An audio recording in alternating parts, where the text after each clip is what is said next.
10 ಹೆಣ್ಣಂದಿಗೆ okay ಅಣ್ಣ ಒಂದು ಸಲಗ ಬೇಕು ಸರ್. ಒಂದು ಸಲಗ. ಹಾ ಹಾ ಹಾ ಅಣ್ಣ 10 ಹೆಣ್ಣಂದಿ ನಾವು ಇಟ್ಟಿದ್ದೀವಿ ಅಂದ್ರೆ ಒಂದು ಸಲಗ ಇರೋದು ಉತ್ತಮ. ಹಾಯ್ ಸ್ನೇಹಿತರೆ, ಕೃಷಿ ಬದುಕಿಗೆ ನಮಸ್ಕಾರಗಳು. ಸ್ನೇಹಿತರೆ, ಹೈನುಗಾರಿಕೆಯಲ್ಲಿ ನಿರಂತರವಾಗಿ ದುಡ್ಡನ್ನ ತಗೊಳ್ಬೇಕು ಅಂದ್ರೆ ಸ್ನೇಹಿತರೆ ಏನ್ ಆಯ್ಕೆ ಮಾಡ್ಕೊಬೇಕು ಅಂತ ಹೇಳಿ ಈಗ ತುಂಬಾ ಜನಕ್ಕೆ ಗೊತ್ತಿಲ್ಲ ಸ್ನೇಹಿತರೆ. ಆದ್ರೆ ಈ ಹಂದಿ ಸಾಕಾಣಿಕೆಯಲ್ಲಿ ನಿರಂತರವಾಗಿ ದುಡ್ಡಿದ್ದು ಮತ್ತೆ ಪರಿಶ್ರಮಕ್ಕೆ ತಕ್ಕಂತಹ ಆದಾಯವನ್ನು ತಂದುಕೊಡುವಂತಹ ಹೈನುಗಾರಿಕೆಯಲ್ಲಿ ಪ್ರಾಣಿ ಅಂದ್ರೆ ಈ ಹಂದಿ ಅಂತಾನೆ ಹೇಳ್ಬೋದು ಸ್ನೇಹಿತರೆ. ನಮ್ಮ ತಾತನ ಕಾಲಿಂದ ಸಾಕಿದೀವಿ. ನಾನು ಫೀಲ್ಡಿಗೆ ಬಂದು ಅಲ್ಲ ಒಂದು 8 ವರ್ಷ ಆಯ್ತು. 8 ವರ್ಷ. ನಮ್ಗೆ ಪ್ರಾಣಿಗಳು ಅಂದ್ರೆ ತುಂಬಾ ಇಷ್ಟ. Okay okay. ಹಂಗಾಗಿ ನಾವು ಕೆಲ್ಸಕ್ಕೆ ಎಲ್ಲೂ ಹೋಗಲ್ಲ, ಫ್ಯಾಕ್ಟ್ರಿಗೆ ಎಲ್ಲೂ ಹೋಗಲ್ಲ, ಆರಾಮಾಗಿ ನಮ್ಮ ಓನ್ ಆಗಿ ಸ್ವಂತ ಮಾಡ್ಕೊಂಡಿದೀವಿ. ಸ್ವಂತ ಮಾಡ್ಕೊಂಡಿರ. ಅಣ್ಣ, ನೀವು ಈಗ ಮೊದಲಿಗೆ ಹಂದಿ ಸಾಗಾಣಿಕೆ ಪ್ರಾರಂಭ ಮಾಡೋದು ಎಷ್ಟು ಹಂದಿಗಳಿಂದ ಸ್ಟಾರ್ಟ್ ಮಾಡಿದ್ರೆ? ಸರ್ ಸ್ಟಾರ್ಟಿಂಗ್ ಒಂದು 20 ತಗೊಂಬಂದಿದ್ದು. Okay okay. 20ರಿಂದ ನಾವು ಕಂಟಿನ್ಯೂ ಮಾಡ್ಕೊಂಡು ಈಗ ಒಂದು 100 ಇದೆ. ಮರಿಗಳು ಸೇಲ್ ಮಾಡ್ತಾ ಇರ್ತೀವಿ. ಸೇಲ್ ಮಾಡಿ ರೈತರಿಗೆ ಮರಿ ಕೊಡ್ತೀವಿ. ರೈತರಿಗೆ ಕೊಡ್ತಾ ಇದ್ದೀರಾ? ಅಣ್ಣ, ಈಗ ಮೊದಲಿಗೆ ಪ್ರಾರಂಭ ಮಾಡೋಕ್ಕಿಂತ ಮುಂದೆ ಎಷ್ಟು ಬಂಡವಾಳ ಹಾಕೊಂಡು ಪ್ರಾರಂಭ ಮಾಡೋದು ತುಂಬಾ ಒಳ್ಳೇದಣ್ಣ. ಅಂದ್ರೆ ತುಂಬಾ ಜನ ಯುವಕರು ಈಗ ಏನ್ ಮಾಡ್ತಿದ್ದಾರೆ, ಲಕ್ಷಾಂಗಟ್ಲೆ ಶೆಡ್ ಮಾಡ್ಕೊಂಡು ಬಂಡವಾಳ ಹಾಕೊಂಡು ಬರ್ತಿದ್ದಾರೆ. ಈ ಹಂದಿ ಸಾಗಾಣಿಕೆ ಎಷ್ಟು ಬಂಡವಾಳ ಹಾಕು ಮಾಡ್ಕೊಂಡ್ರೆ ಸಕ್ಸಸ್ ಕಾಣ್ಬೋದಣ್ಣ? ಸರ್ ಮೊದಲು ಒಂದೊಂದೇ ಮೆಟ್ಲು ಹೋಗ್ಬೇಕು ಸರ್. Okay okay. ಏಕ್ತಮ್ಮ 100 ಮರಿ ತಂದು ಮೇಂಟೈನ್ ಮಾಡಕ್ ಆಗಲ್ಲ. ಸ್ಟಾರ್ಟಿಂಗ್ ಒಂದು 10 ಮರಿ ತಗೊಂಡ್ಬಂದು ಅದ್ರಲ್ಲಿ ಬ್ರೀಡ್ ಮಾಡಿಸಿ ಅದ್ರಲ್ಲಿ ನಮ್ಮಲ್ಲಿ ಏನು ತಪ್ಪಿದೆ ಏನ್ ತಪ್ಪಿಲ್ಲ ಸರಿಪಡಿಸ್ಕೊಂಡು ಒಂದೊಂದೇ ಅಂತ ಹೋದ್ರೆ ಉತ್ತಮ. ಅಣ್ಣ, ಈಗ ಮೊದಲಿಗೆ ನಾವು ಯಾವ ಜಾತಿ ಹಂದಿ ತಗೊಂಡ್ರೆ ನಾವು ಹೆಚ್ಚು ಲಾಭ ತಗೊಬೋದು? ಸರ್ ಹಂದಿಯಲ್ಲಿ ಜಾತಿ ಒಂದು 5-6 ತರ ಇದಾವೆ. FMD, HN ಮತ್ತೆ ಡ್ಯೂರಾಕು, ಯಾರ್ಕ್ಷೈರ್, ಲ್ಯಾಂಡ್ ರೇಜು ಅನ್ನೋ ತಳಿಗಳು ತುಂಬಾನೇ ಇದಾವೆ. ಅದ್ರಲ್ಲಿ ಲ್ಯಾಂಡ್ ರೇಜು ಚೆನ್ನಾಗಿ ಹಾಲು ಉತ್ಪತ್ತಿ ಚೆನ್ನಾಗುತ್ತೆ, ಮರಿಗಳು ಚೆನ್ನಾಗಿ ನೋಡ್ಕೊಳುತ್ತೆ. ಲ್ಯಾಂಡ್ ರೇಜು, ಯಾರ್ಕ್ಷೈರ್ನು ಅಷ್ಟೇ. ನಮ್ಮಲ್ಲಿ ತಾಯಿ ಹಂದಿ ಮೇನು ಯಾವ್ದು ಚೆನ್ನಾಗಿ ನೋಡ್ಕೊಂತ ಇದೆ, ಯಾವ್ದ್ರಲ್ಲಿ ಹಾಲು ಚೆನ್ನಾಗಿ ಉತ್ತಮ ಬರ್ತಿದೆ ಅದನ್ನ ನಾವು ಆಯ್ಕೆ ಮಾಡ್ಕೊಬೇಕು. ಮತ್ತೆ ಲೆಂತ್, ಸೈಜು, ಬ್ರೀಡ್ಗೆ ಯಾವ್ದು ಚೆನ್ನಾಗಿರುತ್ತೆ, ಸಲ್ಗಕ್ಕೆ ಯಾವ ತರ ಇರುತ್ತೆ ಅನ್ನೋದು ಆಯ್ಕೆ ಮಾಡ್ಕೊಬೇಕಾಗುತ್ತೆ. ಅಣ್ಣ, ಈ ಹಂದಿಗಳನ್ನ ನೀವು ಮರಿಗಳನ್ನ ತರಿಸೋದ ಇಲ್ಲ ನೀವೇ? ನಾವೇ ಬ್ರೀಡ್ ಮಾಡ್ತೀವಿ ಸರ್. ಬ್ರೀಡ್ ಮಾಡ್ತೀವಿ. ಇಲ್ಲ ಸರ್, ತರಕ್ ಹೋಗಲ್ಲ. ನಾವೇ ಬ್ರೀಡ್ ಮಾಡಿ ರೈತರಿಗೆ ಸಾಕುವಂತವರಿಗೆ ರೈತರಿಗೆ ನಾವೇ ಖುದ್ದಾಗಿ ಕೊಡ್ತೀವಿ ಸರ್. ಈಗ ಕಟಿಂಗ್ ಪ್ರಪೋಸ್ ಬಂದ್ರೆ ಬೇಕಾದ್ರೆ ಕಟಿಂಗ್ ಬೇಕಾದ್ರೆ ಕೊಡ್ತೀವಿ.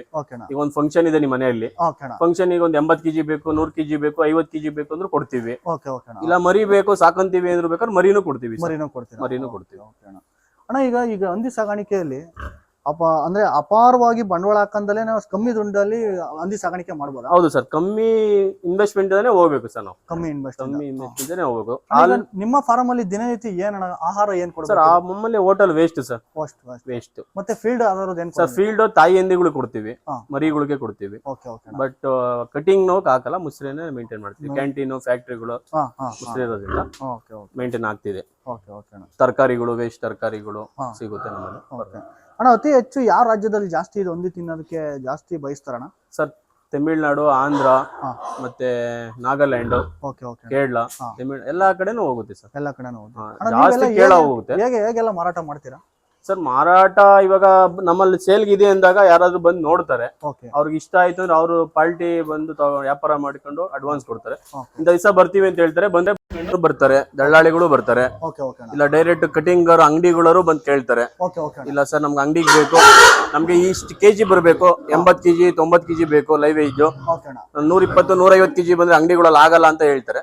ಒಂದು 70 80 kg ಬಂದಾಗ ಆ ವೆಯ್ಟ್ ಇದ್ದಾಗ ಕೊಡ್ತೀವಿ ಸರ್. ಅಂದ್ರೆ ನೀವು ಯಾರು ದಳ್ಳಾಳಿನ ಸಂಪರ್ಕ ಮಾಡಲ್ಲ, ನೇರವಾಗಿ ರೈತರಿಗೆ ಮಾರಾಟ ಮಾಡ್ತೀವಿ ಸರ್. ಮರಿಗಳು ಅಷ್ಟೇ, ಮರಿಗಳನ್ನು ರೈತರು ಯಾರನ್ನ ಸಾಕುವಂತವ್ರು ಬೇಕು ಅಂತ ಬಂದಾಗ ಅವ್ರಿಗೆ ಮರಿ ಇಷ್ಟ ಆದ್ರೆ ರೈತರು ತಗೊಂಡ್ ಹೋಗ್ಬೋದು ಸರ್. ಇಲ್ಲಿ ದಳ್ಳಾಳಿಗಳಿಗೆ ಯಾರಿಗೂ ಅವಕಾಶತೆ ಇಲ್ಲ. ಅಣ್ಣ, ಈ ನಿಮ್ಮ ಹಂದಿ ಸಾಗಾಣಿಕೆ ನಿಮ್ಗೆ ಯಾರನ್ನ ಬೆನ್ನೆಲುಬಾಗಿ ನಿಂತವ್ರು?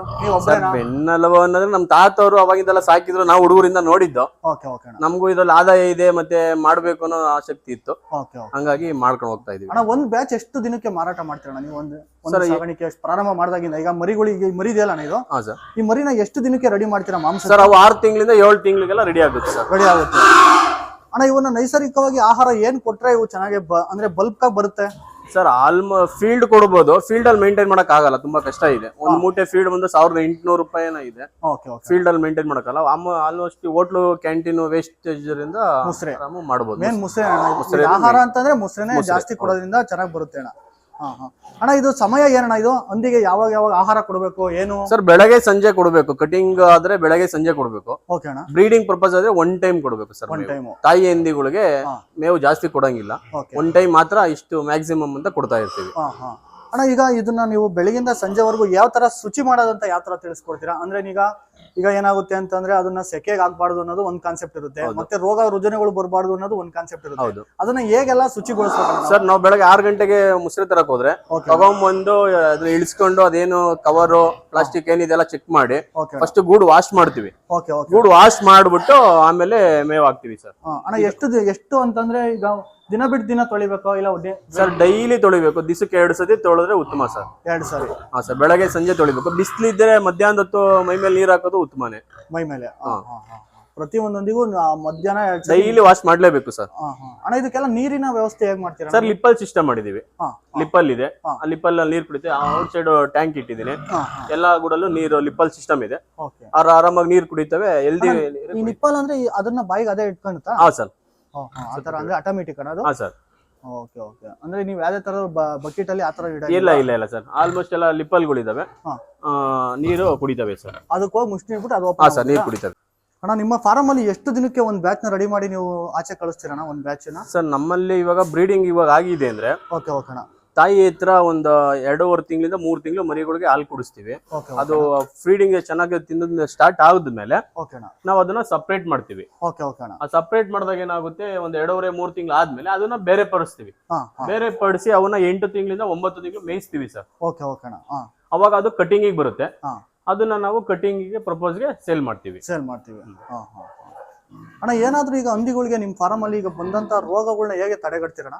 ಸರ್ ರೋಗಗಳು ಮೇನ್ ಇಂಪಾರ್ಟೆಂಟ್, ಡೈಲಿ ವಾಶ್ ಮಾಡ್ಬೇಕು ಸರ್. ದಿವಸಕ್ಕೆ 2 ಸತಿ ವಾಶ್ ಮಾಡ್ಬೇಕು. ಗೂಡು ನೀಟಾಗಿ ಇಟ್ಟಿರ್ಬೇಕು. ಮತ್ತೆ ಪೊಟ್ಯಾಷಿಯಂ ಹಾಕ್ಬೇಕು. ಪೊಟ್ಯಾಷಿಯಂ ಹಾಕೊಂಡು ಕ್ಲೀನ್ ಮಾಡ್ಕೊಂತ ಇರ್ಬೇಕು. ಮೇನ್ ನೀಟ್ನೆಸ್, ಸ್ವಚ್ಛತೆ ಇರಬೇಕು. ಸ್ವಚ್ಛತೆ ಬೆಳಗ್ಗೆ ಸಾಯಂಕಾಲ ವಾಶ್ ಮಾಡೋದ್ರಿಂದ ಯಾವುದೇ ಕಾಯಿಲೆಗಳು ಬರಲ್ಲ. ಕಾಯಿಲೆ ಬಂದ್ರು ಆಲ್ಮೋಸ್ಟ್ ಗೌರ್ಮೆಂಟ್ ಕಡೆಯಿಂದ FMD ವ್ಯಾಕ್ಸಿನ್ ಕೊಡ್ತಾರೆ. ವ್ಯಾಕ್ಸಿನ್ ಹಾಕೊಬಹುದು. ನಾವೇ ಮರಿಗಳು ಹಾಕಿದ್ಮೇಲೆ 13 ದಿವಸಕ್ಕೆ ಡಿವರ್ಮಿನ್ ಮಾಡ್ತೀವಿ, ಅಲ್ಲಿ ಕಟ್ ಮಾಡ್ತೀವಿ, 5 ಇಂಜೆಕ್ಷನ್ ಹಾಕಿರ್ತೀವಿ. ಆಲ್ಮೋಸ್ಟ್ ಏನು ಕಾಯಿಲೆಗಳು ಬರಲ್ಲ ಸರ್. ಅಣ್ಣ ನೀವು ಒಂದಿ ಫಾರಂ ನ ಪ್ರಾರಂಭ ಮಾಡಕ್ಕಿಂತ ಮುಂಚೆ ಎಷ್ಟು ಬಂಡವಾಳ ಹಾಕೊಂಡು ಈ ಶೆಡ್ ನ ನಿರ್ಮಾಣ ಮಾಡ್ಕೊಂಡಿರ? ಸರ್ ನಮ್ದು ಶೆಡ್ ಇನ್ನೊಂದ್ ಕಡೆ ಬೇರೆ ಕಡೆ ಇತ್ತು. ಅಲ್ಲೆಲ್ಲ ಸ್ವಲ್ಪ ಸಿಟಿ ಆಗಿರೋದ್ರಿಂದ, ಮನೆಗಳು ಲೇಔಟ್ ಗಳು ಆಗಿರೋದ್ರಿಂದ ಸ್ಮೆಲ್ ಆಗುತ್ತೆ, ಅಕಸ್ಮಾತ್ ನಾಳೆ ದಿವಸ ತೊಂದರೆ ಆಗುತ್ತೆ ಅಂತ ಹೇಳಿ ಊರಿಂದ ಆಚೆ ಬಂದು ಮಾಡಿದೀವಿ ಸರ್. ಅಂದ್ರೆ ಹಂದಿ ಸಾಗಾಣಿಕೆ ಮಾಡ್ಬೇಕು ಅಂತಂದ್ರೆ ತುಂಬಾ ದೂರಕ್ಕೆ ಬಂದಿ ಮಾಡ್ಬೇಕು. ಊರಿಂದ ಆಚೆ ಇದ್ದಷ್ಟು ಒಳ್ಳೇದು ಸರ್. ನಮ್ಗೆ ಒಳ್ಳೇದು. ಅಂದ್ರೆ ಈಗ ತುಂಬಾ ಜನ ಯುವಕರಿಗೆ ಗೊತ್ತಿಲ್ಲ ಈ ಮಾಹಿತಿ. ಅಕ್ಕಪಕ್ಕ ಮನೆ ಇರಬಾರ್ದು. ಇವು ಸ್ವಲ್ಪ ಸ್ಮೆಲ್ ಬರುತ್ತೆ, ಸ್ವಲ್ಪ ಕೂಗಾಡ್ತವೆ, ಕಿರ್ಚಾಡ್ತವೆ. ಹಂಗಾಗಿ ಊರಿಂದ ಆಚೆ ಇದ್ದಷ್ಟು ಒಳ್ಳೇದೇ ಸರ್. ಒಳ್ಳೇದೇ. ಅಣ್ಣ ಈಗ ನಿಮ್ ಫಾರಂ ಅಲ್ಲಿ ಎಷ್ಟೆಷ್ಟು ಕೆಜಿ ಬರುವಂತ ಹಂದಿಗಳಿದಾವಣ್ಣ? ಸರ್ ನಮ್ಮಲ್ಲಿ ಆಲ್ಮೋಸ್ಟ್ 50 ಕೆಜಿಯಿಂದ 100, 150, 200 ಕೆಜಿ ಗಂಟನೂ ಇದೆ ಸರ್. ಇದೆ. ಅಣ್ಣ ಈಗ ತುಂಬು ಗರ್ಭಿಣಿ ಆದಾಗ ಅದಕ್ಕೆಲ್ಲ ಏನ್ ಆಹಾರ ಪದ್ಧತಿ ಕೊಡಬೇಕು, ಹೆಂಗೆ ಮೇಂಟೈನ್ ಮಾಡ್ತೀರಣ್ಣ? ಸರ್ ತರಕಾರಿ, ಫೀಲ್ಡ್, ವೈಟ್ ರೈಸ್ ಈ ತರ ಮೇಂಟೈನ್ ಮಾಡ್ತೀವಿ ಸರ್. ಯಾವ ಜಾತಿ ಹಂದಿ ಇದು? ಏನೆಲ್ಲ ಅಂದ್ರೆ ಇದು ಗುಣಲಕ್ಷಣಗಳು ಏನಣ್ಣ ಇದು? ಸರ್ ಇದು ಯಾರ್ಕ್ಷೈರ್. ಇದು ಬಂದು ಪ್ರೆಗ್ನೆಂಟ್ ಆಗಿದೆ. ನಮ್ಮಲ್ಲಿ ಮನೆಯಲ್ಲೇ ಹುಟ್ಟಿರೋ ಅಂತ ತಾಯಿ ಎಂದಿದು. ಒಳ್ಳೆ ಲೆಂತ್ ಇದೆ, ಸೈಜ್ ಇದೆ. ಅಣ್ಣ ಇದು ಎಷ್ಟು ದಿನಕ್ಕೆ ಮರಿ ಹಾಕುತ್ತೆ ಅಣ್ಣ? ಸರ್ ಇದು ಇನ್ನೊಂದು ತಿಂಗಳಲ್ಲಿ ಮರಿ ಹಾಕುತ್ತೆ. ಇದು ಪ್ರೆಗ್ನೆಂಟ್ ಆಗಿದೆ. ಇದು ಹೋದ್ ಸತಿ ನನ್ನಲ್ಲಿ 9 ಮರಿ ಹಾಕಿತ್ತು. ಈ ಸತಿ ಒಂದು 12ರಿಂದ 14 ಮರಿ ಹಾಕುತ್ತೆ ಸರ್. ಅಣ್ಣ ರೆಗ್ಯುಲರ್ ಒಂದ್ ಹಂದಿ ಎಷ್ಟು ಮರಿನ ಅಂದ್ರೆ ಅದು ಶೇಖರಣೆ ಮಾಡಿ ಇಟ್ಕೊಳ್ಳುತ್ತೆ ಸರ್? ಒಂದು ನನ್ನ ಫಾರಂ ಅಲ್ಲೇನೆ ಸರ್ 14ರಿಂದ 16 ಮರಿ ಹಾಕಿದೆ. ಬಟ್ ಅದು ಅಷ್ಟು ಮರಿ ಉಳಿಯಲ್ಲ. ಒಂದು 8 ಮರಿ 9 ಮರಿ ಉಳಿಯೋದು ಎಷ್ಟು. ಅಂದ್ರೆ ಹಂದಿ ಮರಿಗಳಲ್ಲಿ ತುಂಬಾ ಸಾವನ್ನಪ್ಪೋದು ಬಹಳ. ಸಾವನ್ನಪ್ಪೋದಂದ್ರೆ ಏನಾಗುತ್ತೆ, ಹಾಲು ಸಾಲ್ಟೇಜ್ ಬರುತ್ತೆ. ಅದು ಮಲೆ ತೊಟ್ಟಿ ಎಷ್ಟಿದೆ ಅದ್ರ ಮೇಲೆ ಡಿಫ್ರೆಂಟ್ ಆಗುತ್ತೆ. ಈಗ ಒಂದ್ ಸೈಡ್ 7, ಒಂದ್ ಸೈಡ್ 7, 14 ಇರೋದ್ರಿಂದ 14 ಮರಿಯಲ್ಲಿ ಹಾಲು ಸಾಕಾಗಲ್ಲ. ಹಾಲು ಸಾಕಾಗಲ್ಲ. ಹಂಗಾಗಿ ಕೆಲವೊಂದು ವೀಕ್ ಆಗ್ತವೆ ಮರಿಗಳು, ಮತ್ತೆ ಅಡಿಕಾಕ ಸಾಯಕೊಂಡ್ಬಿಡ್ತವೆ. ಅಣ್ಣ ಈಗೆಲ್ಲ ಈಗ ಈ ಹಂದಿ ಒಂದ್ ಹಂದಿನ ಏನ್ ರೇಟಿಗೆ ನೀವು ಅಂದ್ರೆ ಬೆಲೆ ಕಟ್ತೀರಣ್ಣ? ಸರ್ ಇದು ಕಟಿಂಗ್ ಪ್ರಪೋಸ್ ಹೋಗಿದ್ರೆ ವೆಯ್ಟ್ ಏನ್ ಬರುತ್ತೆ, ವೆಯ್ಟ್ ಮೇಲೆ ಹೋಗುತ್ತೆ. ಅಂದ್ರೆ ಕೆಜಿ ಲೆಕ್ಕ ಕೊಡ? ಹೌದು ಸರ್. ಕೆಜಿ ಎಲ್ಲ ಏನ್ ರೇಟ್ ಇದೆ ಈಗ? ಸರ್ ಕೆಜಿ ಈಗ 125, 130 ಅಂತ ಹೇಳ್ತಿದ್ದಾರೆ. ನೋಡ್ಬೇಕು ಸರ್. ಅಣ್ಣ ನಿಮ್ಗೆ ಹಂದಿ ಸಾಗಾಣಿಕೆ ಒಂಥರ ತೃಪ್ತಿ ಅನ್ಸಿದ್ಯಾ? ಹಾ ಸರ್, ನಿಮ್ದಾಗ ಇದೀವಿ. ಬಟ್ ಇದ್ ಬಿಟ್ರೆ ಎಲ್ಲೂ ಹೋಗಕ್ ಆಗಲ್ಲ. ಅಲ್ಲ ಈಗ ತುಂಬಾ ಜನ ಈಗ IT-BT ಅಂತ ಆಮೇಲೆ ಫ್ಯಾಕ್ಟ್ರಿಗಳತ್ತ ಮಕ್ಕ ಮಾಡ್ತಿದ್ದಾರೆ. ಹೌದು. ಈಗ ನೀವು ಇದ್ದೂರಲ್ಲೇ ಏನಾದ್ರು ಒಂದ್ ಮಾಡ್ಬೇಕು ಅಂತ ಹೇಳಿ ಒಂದು ಹಂದಿ ಸಾಗಾಣಿಕೆ ಮಾಡ್ತೀರಾ? ನಿಮ್ಗೆ ಏನ್ ಅನ್ಸುತ್ತೇಣ? ಸರ್ ನಮ್ಮಲ್ಲಿ ಏನಾಗಿದೆ ಅಂದ್ರೆ ಈಗ ಫ್ಯಾಕ್ಟ್ರಿಗೆ ಹೋದ್ರೆ 15,000 ಇಲ್ಲ 18,000 ಕೊಡ್ತಾರೆ ಸಂಬಳ. ಬಟ್ ಅಲ್ಲಿ 12 ಅವರ್ ಡ್ಯೂಟಿ, 10 ಅವರ್ ಡ್ಯೂಟಿ ಇರುತ್ತೆ. ಅದೇ ಕೆಲಸ ನಮ್ಮಲ್ಲಿ ಇವಾಗ ನಾನು ನಾಯಿ ಸಾಕಿದೀನಿ, ಮೇಕೆ ಸಾಕಿದೀನಿ, ಕೋಳಿ ಸಾಕಿದೀನಿ. ಹಂಗಾಗಿ ನನ್ನಲ್ಲಿ ಎಲ್ಲಾ ತರನು ಇದೆ. ಹಂದಿ ಸಾಕಾಣಿಕೆಯಲ್ಲಿ ಈಗ ಬಾಕ್ಸ್ ಅಂದ್ರೆ ಸ್ಟೆಪ್ ಆನ್ ಸ್ಟೆಪ್ ಮಾಡಿದಾರಣ್ಣ, ಏನು ಕಣ ಇದೆಲ್ಲ? ಸರ್ ಇದ್ರಲ್ಲಿ ಆಲ್ಮೋಸ್ಟ್ ಎಲ್ಲ ಪ್ರೆಗ್ನೆಂಟ್ ಹಂದಿ ಇದಾವೆ. ಇದು ಇವಾಗ ಇನ್ನೊಂದು ತಿಂಗಳು ಮರಿ ಹಾಕುತ್ತೆ ಅಂದಾಗ ನಾವ್ ಇದನ್ನ ಬೇರ್ಪಡಿಸ್ತೀವಿ. ಓಕೆ ಓಕೆ ಯಾವ ತರ ಬೇರ್ಪಡಿಸ್ತೀವಿ ಅಂದ್ರೆ ಒಂದೊಂದಂದಿ ಸಪರೇಟ್ ಅಲ್ಲಿ ಸಪರೇಟ್ ಮಾಡ್ತೀವಿ. ಅಂದ್ರೆ ಇದೆಲ್ಲ ಈ ಗೂಡಿಗೆ ಒಂದು ಮಾತ್ರ ಬಿಡ್ತೀವಿ. ಒಂದ್ ಮಾತ್ರ ಅಂದ್ರೆ ಅಣ್ಣ ಅದು ಪ್ರೆಗ್ನೆಂಟ್ ಇದ್ದಾಗ ಇದಕ್ಕೆ ಬಿಡ್ತೀವಿ. ಇದರಲ್ಲಿ ಮರಿ ಹಾಕಿ ಮರಿ ಒಂದ್ 2 ತಿಂಗಳು ಆಗೋ ಗಂಟನು ಇದರಲ್ಲಿ ಸಪರೇಟ್ ಆಗಿ ಮರಿಗಳನ್ನ ನಾವು ಕೇರ್ ಮಾಡ್ಬೇಕಾಗುತ್ತೆ. ಓಕೆ ಅಂದ್ರೆ ಅಣ್ಣ ಈಗ ಒಂದ್ ಪ್ರೆಗ್ನೆಂಟ್ ಆಗಿರೋದನ್ನ ಒಂದಕ್ಕೆ ಮಾತ್ರ ಬಿಟ್ಬಿಡ್ತೀವಿ, ಒಂದು ಗೂಡಿಗೆ ಮಾತ್ರ ಬಿಡಬೇಕು ಸರ್. ಅವಾಗ್ಲೇ ಅದು ಆರಾಮಾಗಿ ಫ್ರೀ ಆಗಿ ಇರ್ತವೆ. 2-3 ಬಿಟ್ಟಾಗ ಇಕ್ಕಟ್ಟಾಗುತ್ತೆ ಜಾಗ. ಅಂದ್ರೆ ಇದೆಲ್ಲ ನಿಮ್ಮ ಫಾರಂ ಅಲ್ಲಿ ಪ್ರೆಗ್ನೆಂಟ್ ಇರೋಂತವಣ್ಣ? ಹೌದು, ಇವೆಲ್ಲ ಪ್ರೆಗ್ನೆಂಟ್ ಇರೋಂತವು. ಓಕೆ ಓಕೆ ಅಣ್ಣ. ಅಣ್ಣ ಇದೆಲ್ಲ ಏನು? ಇವಾಗ ಈ ಮರಿ ಹಾಕಿ 2 ತಿಂಗಳು ಆದ್ಮೇಲೆ ಈ ಗೂಡಿಂದ ಈ ಗುಡಿ ಶಿಫ್ಟ್ ಮಾಡ್ತೀವಿ. ಓಕೆ ಓಕೆ ಅಣ್ಣ. ಈ ಗುಡಿ ಶಿಫ್ಟ್ ಮಾಡಿದಾಗ ಏನಾಗುತ್ತೆ, ಇಲ್ಲಿ ಮರಿ ದೊಡ್ಡವಾಗಿ ಮೇವು ತಿನ್ನಕ್ ಸ್ಟಾರ್ಟ್ ಮಾಡಿ ಇವಾಗ ಇವೆಲ್ಲ ಆಲ್ಮೋಸ್ಟ್ ಎಲ್ಲ ಮೇವು ತಿಂತಾ ಇದಾವೆ. ಇದನ್ನ ಈಗ ಬೇರ್ಪಡಿಸ್ಬೇಕು. ಈ ಗುಡಿಯಿಂದ ಈ ಗುಡಿ ಶಿಫ್ಟ್ ಮಾಡ್ತೀವಿ. ಓಕೆ ಅಣ್ಣ. ಈ ಗುಡಿ ಶಿಫ್ಟ್ ಮಾಡಿದಾಗ ನಮಗೆ ಬ್ರೀಡಿಂಗ್ ಯಾವ ಬೇಕು, ಸಲ್ಗ ಯಾವ್ದು ಬೇಕು, ಇದರಲ್ಲಿ ಆಯ್ಕೆ ಮಾಡ್ಕೊಂತೀವಿ. ಮರಿ ಲೆಂತ್, ಸೈಜು ಅದನ್ನ ಆಯ್ಕೆ ಮಾಡ್ಕೊಂಡು ನಾವು ಕಟಿಂಗ್ ಪ್ರಪೋಸ್ ಬಂದಾಗ ಈ ಕಡೆ ಒಂದು ಗೂಡಿದೆ, ಅದಕ್ಕೆ ಕಟಿಂಗ್ ಪ್ರಪೋಸ್ ಹಾಕಂತೀವಿ. ಅಂದ್ರೆ ಈ ಗೂಡು ಅಂದ್ರೆ ಲಾಸ್ಟ್ ಗೂಡು ಈಗ ನಿಮ್ದು ಕಟಿಂಗ್, ಇದು ಕಟಿಂಗ್ ಈಗ ಹಾಕಂತೀವಿ. ಇದೆಲ್ಲ ಈಗ ಸಾಗಾಣಿಕೆಗೆ ಆಯ್ತಲ್ಲ, ಇದೆಲ್ಲ ಮೋಸ್ಟ್ಲಿ ಲಾಸ್ಟ್ ಗೆ ಬಂದು ಈಗ ಕಟಿಂಗ್ ಮಾಡ್ತೀವಿ. ಈ ಸೇಲ್ ಮಾಡೋದನ್ನ ಈ ಕಡೆ ಲಾಸ್ಟ್ ಗೂಡಿಗೆ ಹಾಕ್ತಿವಿ. ಈ ಸೇಲ್ ಅಣ್ಣ ಇದು. ನೀವು ಆಲ್ಮೋಸ್ಟ್ ಮರಿಗಳು ಮಾಡಿಸ್ಬೇಕು ಅಂತ ಈ ತರ ಗೇಜ್ಗಳು ಮಾಡಿಸೋದು ಉತ್ತಮ. ತಾಯಿಯಿಂದ ಇದ್ರೊಳಗಡೆ ಇದ್ದಾಗ ಏನಾಗುತ್ತೆ, ಮರಿಗಳು ಔಟ್ ಸೈಡ್ ಹೋಗಿ ಮನಿ ಕಾಣುತ್ತೆ. ತಾಯಿಯಿಂದ ಒಳಗಡೆ ಮಾತ್ರ ಇರುತ್ತೆ, ಅವಾಗ ಮರಿಗಳು ಅಡೆ ಸಿಗಲ್ಲ. ಹಾಲು ಕುಡಿಯಕ್ಕೆಲ್ಲ ತುಂಬಾ ಅನುಕೂಲ ಆಗುತ್ತೆ. ಈ ತರ ನಾವು ಆಲ್ಮೋಸ್ಟ್ ಗೂಡ್ ಮಾಡಿದ್ರೆ ಉತ್ತಮ. ಮರಿಗಳು ಅವಾಗ್ಲೇ ಉಳ್ಕೊಳೋದು. ಅಣ್ಣ ನೀವು ಸೇಲ್ ಮಾಡೋ ಹಂದಿಗಳನ್ನೆಲ್ಲ ಎಲ್ಲಿಗೆ ಇಟ್ಕೊಂತೀರಾ ಸರ್? ಇದು ಮರಿ ಸೆಕ್ಷನ್ ಮಾಡ್ಕೊಂಡಿರ್ತೀನಲ್ಲ, ಈಗ ಈ ಮರಿನ ಒಂದು 3 ದಿವಸ 4 ದಿವಸ ಮರಿ ಸ್ವಲ್ಪ ದೊಡ್ಡವಾಗಂಟ ಇದ್ರಲ್ಲಿ ಕೇರ್ ಮಾಡ್ತೀವಿ. ಕೇರ್ ಮಾಡಾದ್ಮೇಲೆ ನಾವು ನೆಕ್ಸ್ಟ್ ಬೇರೆ ರೂಮ್ಗೆ ಹಾಕಂತೀವಿ. ಅಣ್ಣ ಈ ಹಂದಿಗಳಿಗೆ ಅದೇ ಹಸಿರು ಮೇವು ಆ ತರದ್ ಏನ್ ಕೊಡಂಗಿಲ್ಲ ಸರ್? ಹಸು ಮೇವು ಹಾಕ್ಬೋದು, ಮಿಸ್ಕಿನ್ ಜೋಳ, ಸೀಮೆ ಹುಲ್ಲು ಆ ತರ ಎಲ್ಲ ಹಾಕ್ಬೋದು. ಬಾಳೆ ಎಲೆ, ಬಾಳೆ ದಿಂಡು, ನಾರು, ಬಾಳೆದಕ್ಕೆಲ್ಲ ಕಟ್ ಮಾಡಿ ಹಾಕ್ಬೋದು. ಬಾಳೆ ಎಲೆ ಹಾಕ್ಬೋದು, ಸೀಮೆ ಹುಲ್ಲು, ಮಿಸ್ಕಿನ್ ಜೋಳ ಎಲ್ಲ ಬೆಳೆದ್ ಹಾಕ್ಬೋದು. ಈ ತರಕಾರಿಗಳು, ಕುಂಬಳಕಾಯಿ, ತರಕಾರಿ ಏನ್ ಬೇಕೋ ತರಕಾರಿಗಳೆಲ್ಲ ತಿನ್ನುತ್ತೆ. ಅಂತಂದ್ರೆ ನಾವು ಕಾಡಂದಿಗಿನ ಈ ನಾಡಂದಿ ತುಂಬಾ ಅತ್ಯುತ್ತಮವಾಗಿ. ಹೌದು ಸರ್, ಇವು ಒಂದು 7-8 ತಿಂಗಳಿಗೆಲ್ಲ 100 kg ಗಂಟ ಬರ್ತವೆ ಸರ್. ನಾಟಿ ಹಂದಿ, ಕಾಡಂದಿ ಅವೆಲ್ಲ ನಾವು ಸಾಕೋದಕ್ಕೆ ಆಗಲ್ಲ. 1 ವರ್ಷ ಸಾಕಿದ್ರೆ 50 kg ಬರೋದು ಹೆಚ್ಚು ಸರ್ ಅವು. ಅಣ್ಣ ಈಗ ಈಗಿನ ಯುವಕರಿಗೆ ಏನು ಹಂದಿ ಸಾಗಾಣಿಕೆಯಲ್ಲಿ ನಿಮ್ಮ ಸಂದೇಶ ಕೊಡ್ತೀರಣ್ಣ ಈಗ ನೀವು? ಸರ್ ಇದು ಇಷ್ಟ ಇದೆ ಅಂತ ಹೇಳಿ ಮಾಡೋದಲ್ಲ. ಈಗ ಮಾಡಿದ್ಮೇಲೆ ಬಿಡಕ್ ಆಗಲ್ಲ ಸರ್. ಈಗ ನಾವ್ ಯಾವ ತರ ಅಂದ್ರೆ, ಈಗ ಇದನ್ನ ಫೀಲ್ಡ್ ಗೆ ಇಳಿದು ಬಿಟ್ಟಿದೀವಿ, ಇತ್ತ ಬಿಡಕ್ಕೂ ಆಗಲ್ಲ, ಇತ್ತ ಕಟ್ಕೊಳಕ್ಕೂ ಆಗಲ್ಲ. ಈಗ ಒಬ್ರು ಲೇಬರ್ ಬರ್ಲಿ ಅನ್ನೋದು ಕಷ್ಟ ಐತೆ. ಇಬ್ರು ಬೇಕೇ ಬೇಕು. ಮೇನು ಕಷ್ಟಪಟ್ಟು ಮಾಡ್ಲೇಬೇಕು ಸರ್, ಬಿಡಕ್ ಆಗಲ್ಲ. ಅಂದ್ರೆ ನೀವ್ ಹೇಳೋ ಪ್ರಕಾರ ಅಣ್ಣ ಕಷ್ಟಪಟ್ರೆ ಇದ್ರಲ್ಲಿ ದುಡ್ಡು ಐತೆ. ಹೌದು, ಈಗ ಯಾವ್ದು ತಾನೇ ಸುಖ ಇದೆ ಸರ್? ಎಲ್ಲ ಕಷ್ಟನೇ.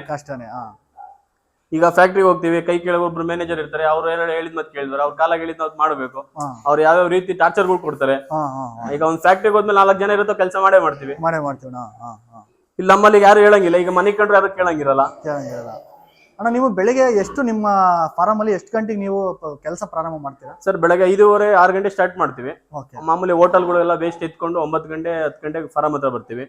ಬಂದಿದ್ದಷ್ಟ ಮೇವೆಲ್ಲ ಫಸ್ಟ್ ಇಳಿಸ್ಕೊಂತೀವಿ. ಮೇವು ಆಚೆ ಕಡೆ ತೋರಿಸ್ತೀನಿ. ಅವರು ಈ ತರ ಸಾಗಾಣಿಕೆಗೆ ಅಂದ್ರೆ ಬೇಕಾದಂತಹ ಟಾನಿಕ್ ಇವೆಲ್ಲ? ಹೌದು ಸರ್. ಅಣ್ಣ ಅದು ಏನೇನಕ್ಕೆ ಯಾವ ತರ ಯೂಸ್? ಸರ್ ಇದು ಲಿವರ್ ಟಾನಿಕ್, ಇದು ಜಂತುಳ ಟಾನಿಕ್. ಇದು ಪ್ರೆಗ್ನೆಂಟ್ ಹಂದಿಗಳಿಗೆ ಕೊಡ್ತೀವಿ ಸರ್, ಮರಿ ಚೆನ್ನಾಗಿ ಸೈಜ್ ಬರ್ಲಿ ಅಂತ ಹೇಳ್ಬಿಟ್ಟು. ಇದು ಅಷ್ಟೇ, ಮರಿಗಳು ಒಳ್ಳೆ ಸೈಜ್ ಬರ್ಲಿ ಅಂತ ಹೇಳ್ಬಿಟ್ಟು ಕೊಡ್ತೀವಿ ಸರ್. ಅಣ್ಣ ಇದು ಎಷ್ಟು ದಿನದ ಮರಿ ಅಣ್ಣ? ಸರ್ ಇದು 8 ತಿಂಗಳು ಮರಿ ಸರ್. ಅಣ್ಣ ಯಾವ ಜಾತಿ ಇದು? ಸರ್ ಜಾತಿ ಗೊತ್ತಿಲ್ಲ, ನಾವು ಮರಿ ಅಂತೆ. ಹಂಗಾಗಿ ನಾನು ಈಗ ಹೊಸದಾಗಿ ಸ್ಟಾರ್ಟ್ ಮಾಡಿದೀನಿ ಮೇಕೆಗಳು ಸಾಕ್ಬೇಕು ಅಂತ. ಒಂದೆರಡು ಪ್ರೆಗ್ನೆಂಟ್ ಅಂದಿದೆ. ಇದು ಇನ್ನೊಂದು 15 ದಿವಸ ಮೇಕೆ ಮರಿ ಹಾಕುತ್ತೆ. ಅಂತಂದ್ರೆ ಒಟ್ನಾಗೆ ರೈತರ ಅಂದ್ರೆ ಕೃಷಿಗೆ ನೀವು ಪೂರ್ತಿ ಅವಲಂಬನೆ ಆಗ್ಬೋದು. ಹೌದು ಸರ್, ಮುಂಚೆ ಹಸುಗಳು ಇದ್ದು ತುಂಬಾ ರಿಸ್ಕ್ ಆಗೋದು. ಹಂಗಾಗಿ ಒಂದು ಮೊನ್ನೆ ರೀಸೆಂಟ್ ಆಗಿ ಮಾರ್ಬಿಟ್ಟೆ, ಮೇವು ಇರ್ಲಿಲ್ಲ. ಹಂಗಾಗಿ ಹಸುಗಳು ಮಾರ್ಬಿಟ್ಟೆ ಸರ್. ಅಣ್ಣ ನಮ್ಮ ಕಾರ್ಯಕ್ರಮಕ್ಕೆ ಒಂದ್ ಸ್ವಲ್ಪ ನೀವು ಸಮಯ ಕೊಟ್ಟಿದ್ದಕ್ಕೆ ತುಂಬಾ ಧನ್ಯವಾದಗಳಣ್ಣ. Thank you sir. Okay sir.